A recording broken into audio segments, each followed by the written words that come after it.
Hey guys, Dan here, and welcome back to my channel, Investing with Dan. Do you often wonder why there's no money left in your bank account at the end of each month?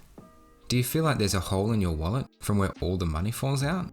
Or have you ever worried about scanning your card at the checkout and seeing it decline? If so, then this video is made for you. Achieving financial independence and taking control of your finances is a liberating feeling and can fast track you on the path to building your personal wealth. In today's video, I'm going to cover some of the habits that prevent you from becoming rich, even if you are earning a reasonable income.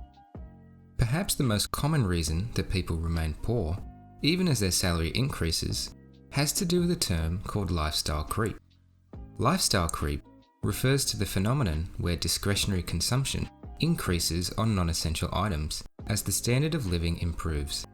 With lifestyle creep, luxury goods and discretionary spending become perceived as a right to have and not a choice, as a necessity versus a want. When people's salaries increase, there's a strange tendency that they need to go and spend that extra cash rather than continuing to live within their means and saving the spare funds. Common expenditure includes buying a new car, decking out a new wardrobe, or other depreciating assets. Now, this doesn't mean you can't celebrate an increase in salary, more so that it's important to make a distinction and note the difference between needs and wants.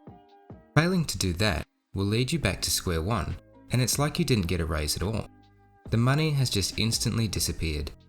If you are able to live comfortably and happily on a lower wage, it would be most beneficial to continue doing so and invest your newly accrued cash into appreciating assets, such as stocks, land, paying off your mortgage, or putting it into a high-interest savings account to compound. The next bad habit I'm going to discuss today is spending more than you earn and getting into unnecessary debt. With the evolution of the internet and modern technology, it is far too common, especially for young people, to be tempted by the plethora of deals available from online shopping. How many times have you found yourself up late at night with an online cart full of new clothes, shoes, or cosmetics? It is amazing how easy it is to fall victim to online marketing and the simplicity of buying products on the internet. As a result of this, and with the rise of buy now, pay later services like Afterpay, many people will easily erode all their savings or get themselves into debt. For some people, it can be retail therapy and serve as an addiction that's hard to break. For others, they become so numb to the concept of debt that it becomes a regular occurrence and eventually snowballs to the point of no return. Once you get in bad debt, it becomes extremely difficult to stay afloat financially due to compounding interest, let alone ever being able to rise above and save for things that really matter, like your mortgage, investments, or everyday necessities. Unfortunately, in today's society, you will regularly encounter people who would rather deplete their savings on material possessions so that they are perceived to be rich, instead of focusing on improving themselves through savings and investment. Poor saving habits and unnecessary spending are therefore two of the biggest factors that prevent you from reaching financial freedom and wealth accumulation. The third factor that may be preventing you from reaching your financial goals is limiting your income potential. It's a pretty safe assumption that for most people, their wage is the majority or only source of constant income. However, in most cases, you will find that successful people, in particular millionaires, will have at least 4 to 5 different sources of income, with most of those being passive. If you weren't already aware, there are 2 main types of income: active and passive. Active income is when you do work and are paid specifically for the hours you put in. For example, if you work at McDonald's, you are paid for the hours behind the counter or flipping burgers. If you work in an office, you may be paid a regular salary, but you are paid based on the work that you do. Passive income is when the payment is not directly tied to active work. Passive income sources usually begin with some kind of active work, but later transition into generating money passively with little to no effort at all. Some examples of passive income that you can set up include dividend or passive investing, renting out property, selling a digital course or ebook, and so much more. If you want to learn more about passive income, I'll leave a link down in the description below to one of my videos where I discuss it in more detail and provide in-depth examples that anyone can try. The fourth habit keeping you from reaching your financial potential is mismanagement of time or procrastination. Honest question: how long do you spend scrolling pointlessly through your phone or binge watching YouTube or Netflix only to check the clock and be shocked to see how much time has actually gone by? It is something we are all guilty of to some degree, and it can prevent you from achieving success both professionally and financially.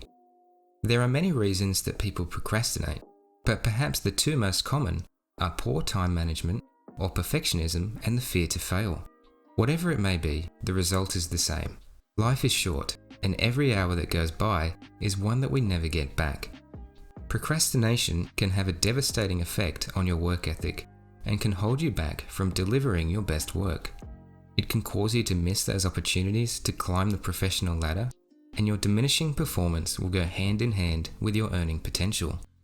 When it comes to gaining control of your finances or even starting to invest, procrastination will set you permanently on the back foot. To put this into context, I will demonstrate the importance of starting early over delaying by looking at compounding interest of an investment. The power of compounding helps you to save more money and earn interest on your interest. The longer you save, the more interest you earn. For example, if you put $10,000 into a diversified index fund with a 9% return on the stock exchange and let it compound annually, after 5 years, you'd have $15,386, earning $5,386 in interest. After 10 years, you'd have $23,674, earning a respectable $13,674 in interest. After 25 years, you'd have $86,231, earning a massive $76,231 in interest. As you can see, you will earn a lot more starting early than if you try to catch up later. This is just one way in which you can look at procrastination possibly preventing you from reaching your financial goals. The idea of putting in the hard yards from day one can be applied to areas such as professional performance, striving for higher income opportunities, developing an effective budget, and setting goals in general. Well, that's it for today's video, covering the habits that can keep you living paycheck to paycheck and prevent you from building your personal wealth. Did you enjoy this video or learn something new? Make sure you let me know by leaving a like and subscribing. It massively helps the channel grow and allows me to continue uploading more content. Be sure to leave a comment down below on what you found interesting or any other poor financial habits that you know of. Anyway, that's all from me today. I hope you enjoyed watching, and I'll see you next time.